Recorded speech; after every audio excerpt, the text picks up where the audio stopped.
Identifying troubled students before they become threats. I'm Tanika Hughes. I'm John Bachman. The Duval County Public School District wants to put a student threat assessment team in every school as part of a new safety plan. Action News Jax Courtney Cole is live outside the school district headquarters. Courtney, the school board will discuss the idea in a matter of hours.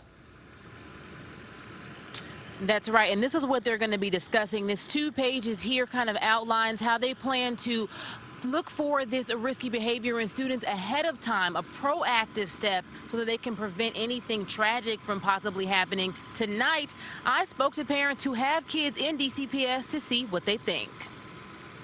On Wednesday morning, the DCPS school board will meet to discuss the idea of developing a threat assessment team for each school. I think that's a great idea.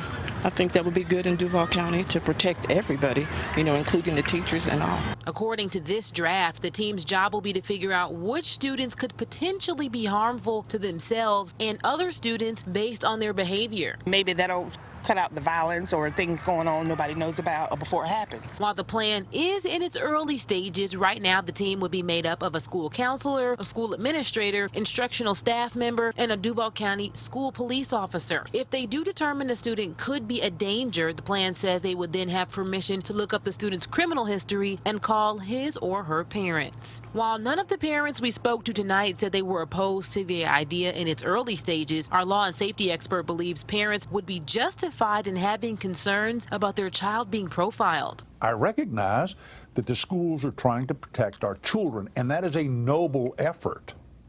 But it's not something that can be resolved entirely by an assessment group assessing children.